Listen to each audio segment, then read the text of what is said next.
Hola, buenas. En esta ocasión les vamos a hablar un poco sobre nuestro proyecto final de física. Nosotros escogimos el tema de reflexión y refracción de la luz y nuestro proyecto se llama Estudio de la reflexión y la refracción de la luz en distintos medios. Y fue elaborado por mi compañero Juan Pablo Cuña Meneses, mi otro compañero Carlos Daniel Rueda Domínguez y mi persona Milfred Vargas.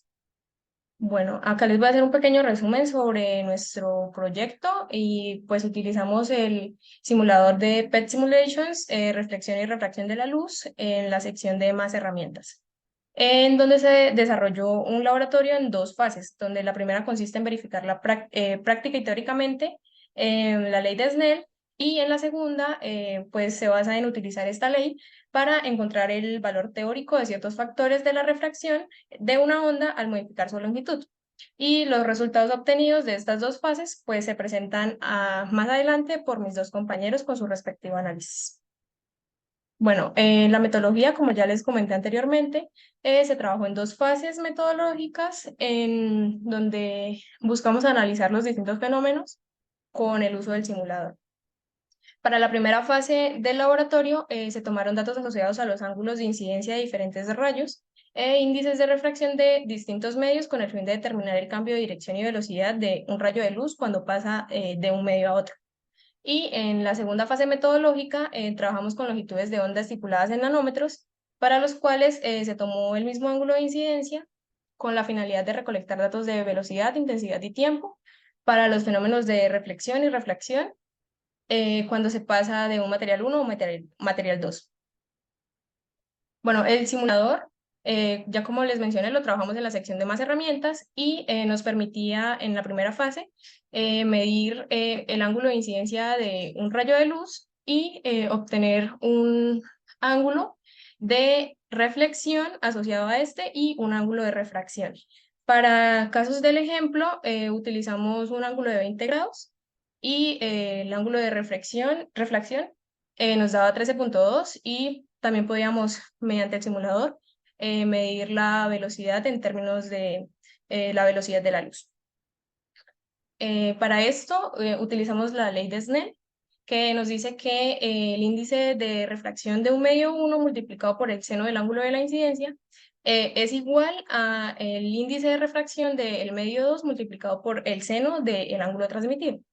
Entonces, de esta primera ecuación despejamos el ángulo transmitido, que nos dice que es igual al seno inverso de el índice de refracción del seno del ángulo incidente, dividido entre el índice de refracción del medio 2. Entonces, acá, para ejemplificar la ley, utilizamos el ángulo de la diapositiva anterior, que era de 20 grados, y para el cual el índice de refracción del medio 1 era el aire, por lo tanto tenía un valor de 1, y para el índice de refracción del medio 2 utilizamos un índice de 1,5 y pues este ángulo transmitido nos daba un valor de 13,18. Esta ley la aplicamos para cuatro ángulos diferentes, donde el primero era de 20 grados, el segundo de 34, el tercero de 45 y el cuarto de 64.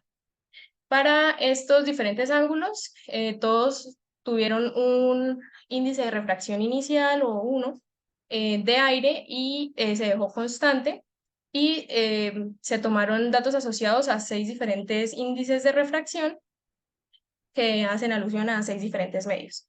Para estos se tomaron datos experimentales del ángulo transmitido mediante el simulador y obtuvimos estos valores de ángulo transmitido teóricos mediante la ley de Snell. Y pues para estos calculamos un porcentaje de error mediante esa expresión de acá, que nos dice que el valor absoluto del valor teórico menos el valor experimental dividido en el valor teórico y multiplicado por 100 nos da términos de porcentaje de error para estos ángulos medios. Y pues como podemos observar en los resultados obtenidos, todos los porcentajes de error fueron inferiores a 1%. Respecto a la velocidad de la onda, ya les empezará a hablar mi compañero. Muchas gracias. Gracias. Bueno, para el cálculo teórico de la velocidad de la onda, lo que hicimos fue un despeje de la ley de Snell que plantea la siguiente ecuación. donde el seno del ángulo transmitido sobre el seno del ángulo incidente por la constante de la velocidad de la luz es igual a la velocidad de la onda transmitida. Aquí tenemos un ejemplo para el primer ángulo con el que trabajamos, que fue 20 grados, que sería el ángulo incidente de 20 grados, cuyo respectivo ángulo transmitido fue de 28,12.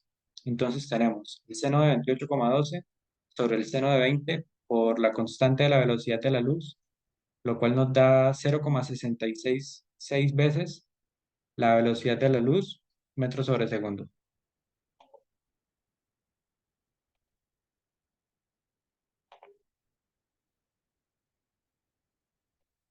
En los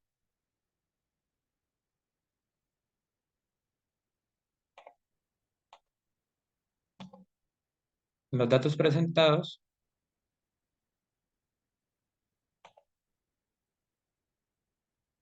podemos observar, como decía la compañera, que hay 4 diferentes ángulos y 6 diferentes índices de refracción del medio 2.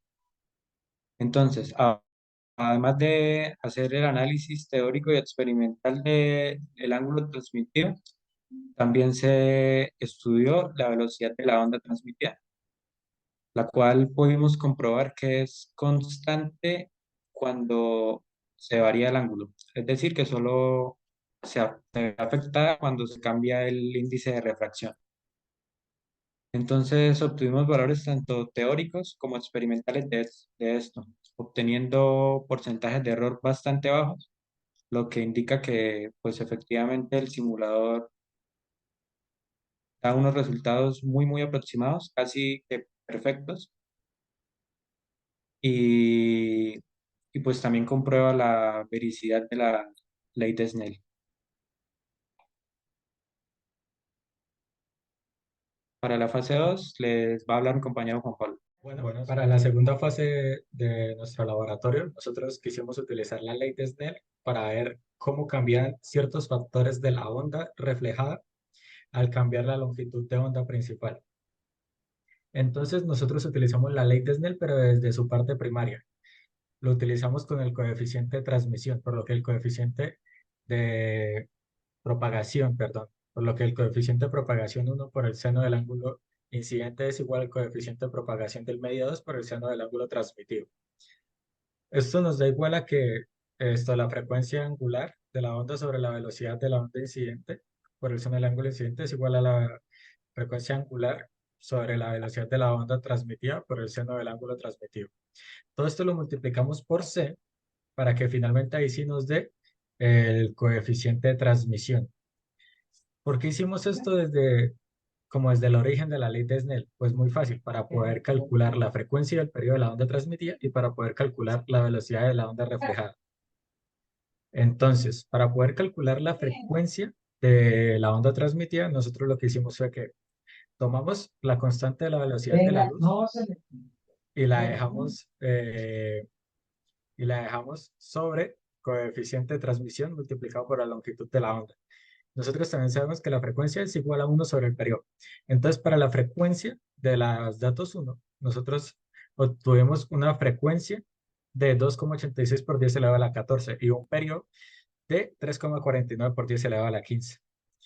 Y también para la velocidad, nosotros lo que hicimos fue utilizar la correlación del ángulo transmitido y del ángulo incidente. Entonces tuvimos que la correlación del ángulo transmitido 1 sobre el ángulo incidente 1 multiplicado por la velocidad de la luz nos da un valor aproximado de, de 0,67 veces la velocidad de la luz. Con los datos de aquí en la mano podemos observar algunas cosas. Por ejemplo, observamos que el coeficiente de transmisión depende directamente de la longitud de la onda. Por lo que si nosotros bajamos o disminuimos el valor de la longitud de la onda, lo que hacemos es que subimos el valor del coeficiente de transmisión. También observamos que la frecuencia transmitida a medida que la onda disminuye su valor, la frecuencia aumenta y por ende el periodo disminuye. Esto es muy interesante ahorita cuando lo veamos en las imágenes, ya que vamos a poder observar que efectivamente cuando uno ve las oscilaciones de la onda, el periodo y la frecuencia cambian. Bueno, para la velocidad transmitida, vemos que realmente el cambio es muy ínfimo. Está ciertamente entre 0,66 y 0,67 veces la velocidad de la luz. Y también tenemos que la intensidad de la onda reflejada no supera nunca el 12%, mientras que la intensidad de la onda transmitida siempre es mayor del 88%. ¿Esto qué significa? Significa que la cantidad de onda o la cantidad de intensidad de la onda que se transmite es mucho mayor que la que se refleja. Esto se debe principalmente por los índices de los medios. Bueno, aquí en las imágenes se puede observar que para la longitud de onda mayor, que es un color rojo, se observa claramente cómo el periodo de la onda es mayor, como se nota. Tenemos la intensidad y la velocidad de la onda transmitida, en donde el medio 1 pues tiene un coeficiente de transmisión de 1 debido a que es el aire, y el medio 2 nosotros lo tomamos como el coeficiente del vidrio, pero al cambiar la longitud este coeficiente no se mantiene constante, sino que varía. Aquí para la siguiente parte, con la menor longitud de onda, se observa cómo el periodo se hizo mucho menor. Esto se debe principalmente a que la frecuencia y el periodo están directamente relacionados con la longitud de onda o con el coeficiente, que está directamente relacionado con la longitud de onda. Nosotros, pues analizamos con la ley de Snell que la onda reflejada depende directamente de la onda escogida, por lo que si nosotros variamos la longitud de onda, todos los factores de la onda reflejada van a variar, así el ángulo incidente se mantenga constante. El ángulo transmitido también va a cambiar. ¿Por qué? Porque cambió el coeficiente de transmisión. Entonces, pues ahí en el análisis fue lo que observamos. La frecuencia y el periodo, cambian. El periodo disminuye a medida esto, que la frecuencia o que la longitud de onda, perdón, eh, disminuye. Y la velocidad, lo mismo, la velocidad disminuye a medida que la longitud de onda disminuye.